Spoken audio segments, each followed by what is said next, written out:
블록체인과 암호화폐의 혁신을 이끌고 업비트라는 글로벌 거래소를 탄생시킨 송치영 의장.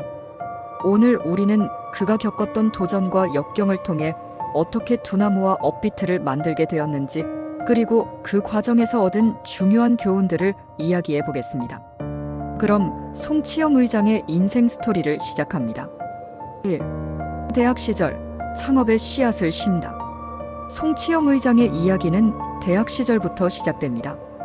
그는 서울대학교 컴퓨터공학과에 재학 중이었고, 그때부터 이미 창업이라는 꿈을 품고 있었습니다.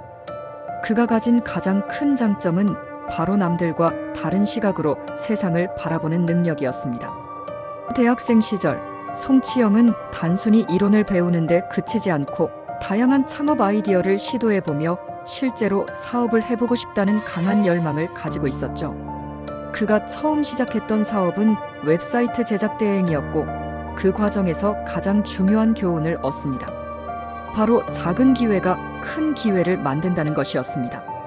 처음에는 어려움이 많았고 작은 고객들을 통해서만 수익을 얻었지만 그 과정에서 얻은 중요한 경험이 있었습니다. 기회를 놓치지 않고 꾸준히 하다 보면 나중에 큰 기회로 이어진다는 것이죠.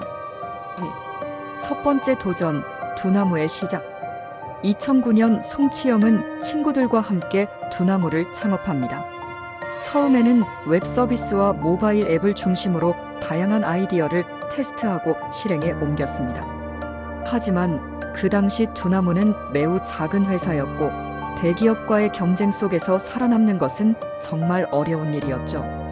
그때 송치영이 겪은 또 다른 중요한 교훈은 바로 빠르게 변화하는 시장에 대응하라였습니다.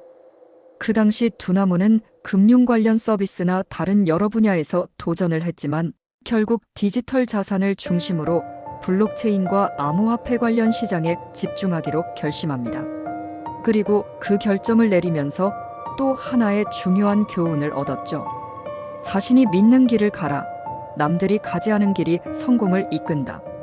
두나무가 집중한 분야는 바로 블록체인과 암호화폐였습니다. 2017년 암호화폐의 폭발적인 인기가 시작되었고, 송치영은 이를 발판 삼아 두나무의 방향성을 확실히 잡습니다. 이때부터 업비트라는 암호화폐 거래소가 본격적으로 등장하게 됩니다. 3. 업비트의 탄생, 그리고 위기의 순간. 2017년 업비트가 세상에 처음 모습을 드러냅니다. 당시 업비트는 단순히 암호화폐를 거래할 수 있는 플랫폼을 넘어서 기술적인 혁신과 사용자, 경험을 중시한 시스템을 바탕으로 빠르게 성장하기 시작했습니다. 하지만 그때 또 다른 큰 위기가 있었습니다. 바로 해킹 문제였죠. 업비트는 론칭 초기 보안상 큰 위기를 맞게 되었고, 사용자들의 신뢰를 잃을 뻔한 상황도 있었습니다. 그러나 송치영은 이 위기를 기회로 바꾸는 방법을 찾습니다. 그가 여기서 얻은 교훈은 바로 위기에서 기회를 찾아라, 그리고 더 강하게 돌아오라였습니다. 송치영은 보안 전문가들과 협업하여 업비트의 보안 시스템을 강화하고 거래소의 안정성을 높이기 위한 여러 가지 조치를 취했습니다. 그 결과 업비트는 빠르게 안정을 되찾고 암호화폐 시장에서 선두주자로 자리 잡게 되었죠. 4. 글로벌 시장으로의 도전. 하지만 송치영은 여기서 멈추지 않았습니다. 그는 업비트를 단순히 국내 거래소로 만들고 싶지 않았고, 글로벌 시장을 겨냥하기 시작합니다. 해외 진출을 목표로 한 그는 다양한 시장의 특성을 이해하고 현지화 전략을 철저히 수립하라는 교훈을 얻습니다. 업비트는 일본, 대만, 그리고 다른 국가들로 빠르게 진출하며 글로벌 암호화폐 거래소로서의 입지를 다지게 됩니다. 그 과정에서 송치영은 중요한 교훈을 얻습니다. 시장에 맞는 전략을 수립하고 항상 현지화의 중요성을 잊지 말라는 것이죠. 5. 업비트의 현재, 그리고 미래의 도전. 오늘날 업비트는 글로벌 암호화폐 시장에서 단연 톱클래스 거래소로 자리매김했습니다. 송치영은 이제 암호화폐 거래소를 넘어서 다양한 디지털 자산을 다룰 수 있는 플랫폼으로 업비트를 발전시켜 나가고 있습니다. 그가 현재 추구하는 가장 큰 목표는 바로 블록체인 기술을 활용한 금융 혁신입니다. 송치영은 지속적으로 기술 혁신을 추구하며 미래에는 디지털 자산의 중심이 되는 플랫폼을 만들겠다고 다짐합니다.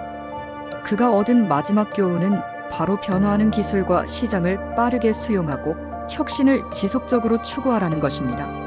송치영 의장의 이야기는 그저 창업 이야기가 아닙니다.